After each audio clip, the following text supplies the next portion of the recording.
Markets were very strong again, you could say, because they've been very strong for a long period of time. Global index was up 2.7%. The largest market, the US market, the S&P 500 was up 3%. The Australian market was up by a similar amount, 2.6%. The S&P 500 has now more than doubled off its lows, COVID lows in March of last year.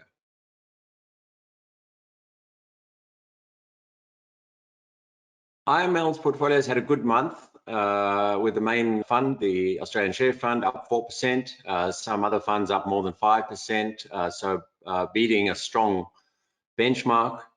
There were a number of factors behind that. After a very strong run, the iron ore price has been falling and the iron ore companies have come off.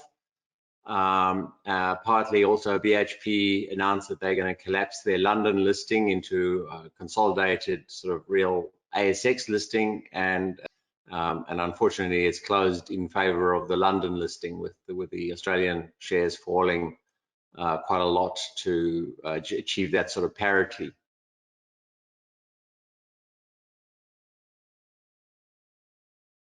We had so many good performers over the month. We had some corporate activity like Ampol bidding for Z Energy.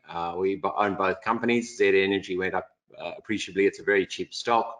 A number of our key holdings did very well. Things like Amcor, Bramble, CSL, Steadfast, Sonic, all produced good results, and share prices responded favorably. So it's actually hard to single out two. There were many strong stocks.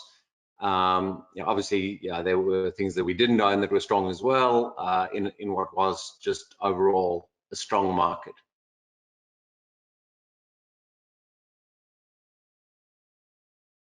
We've been in a extraordinary phase of our lives, I suppose, where we're in this pandemic, as everybody knows. More than half of the country is now locked down, with New South Wales and Victoria being in quite harsh lockdowns, and there isn't as much government stimulus this time as last time, but you still have the government's been supporting the economy both through large deficits and also through the Reserve Bank having interest rates at what could be called ridiculously low levels, given the fact that we have low unemployment, relatively low unemployment, and we have very strong asset prices. House prices are going crazy and so forth.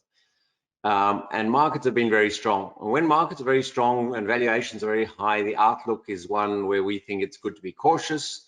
We remain defensive. We own companies that have reliable, strong cash flows, quality companies that pay dividends, and we think that those are the best places to be in when you have an environment where the outlook is as always very uncertain, but the risk reward for the market overall is not that good, because the market is so extended. Valuations are very extended in many parts of the market, and we believe we are doing the right thing to be defensively positioned in such an environment.